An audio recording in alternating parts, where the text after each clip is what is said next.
তো দেখতে পাচ্ছেন বন্ধুরা, আমরা চলে এসেছি শক্তিপুর প্রতাপ সংঘ ফুটবল ময়দানে। আর এখানে ইম্প্যাক্ট ইন্ডিয়া ফাউন্ডেশন লাইফলাইন এক্সপ্রেসের ওপিডি সেকশনটা শুরু হয়ে গেছে। 18 তারিখ থেকে 4 সেপ্টেম্বর পর্যন্ত চলবে শক্তিপুর প্রতাপ সংঘ ফুটবল ময়দানে।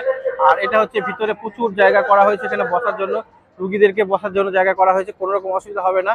এখানে প্রথমে বাইরে টোকেন দেওয়ার ব্যবস্থা আছে, বাইরে টোকেন দেওয়ার পরে আজকে চোখের এবং গাইনোকোলজি ডিপার্টমেন্টের অপারেশনগুলো ওপিডি গুলো হবে। এখানে তারপর ভিতরে এসে নাম ডেকে বিপি চেক এবং সুগার চেক করা হবে। তারপরে নাম ডেকে ডেকে কোন ডিপার্টমেন্টে কোন রোগের চিকিৎসা হবে সেখানে আপনাদের ডেকে নেওয়া হবে। আই চেক আপটা আজকে শুরু হয়ে গেছে অলরেডি। দেখতে পাচ্ছেন সামনে এখানে পেশেন্ট, কিন্তু অনেক পেশেন্ট বসে আছে। এরা উপযুক্ত সময়ে এবং উপযুক্ত টাইমে এদেরকে ডেকে নেওয়া হবে এবং চেক আপগুলো করা হবে। আর এখানে পরপর এ হবে আই কেয়ার এবং কানের পরীক্ষা। তারপরে আছে এখানে ডক্টরস রুম, তারপরে আছে গাইনোকোলজি অর্থাৎ স্ত্রীরোগ বিশেষজ্ঞ এখানে বসবেন। তারপর আছে প্যাথোলজি রুম, তারপর হবে ফার্মেসি রুম, মানে ওষুধ থেকে শুরু করে রক্ত পরীক্ষা এবং সমস্ত টেস্ট সহ শুরু করে এখানে বিনামূল্যে পরিষেবা দেবে। আর চলে এসেছে শক্তিপুর প্রতাপ সংঘ ফুটবল ময়দানে। কিন্তু আপনারা চলে আসুন অতি শীঘ্রই শক্তিপুর প্রতাপ সংঘ ফুটবল ময়দানে।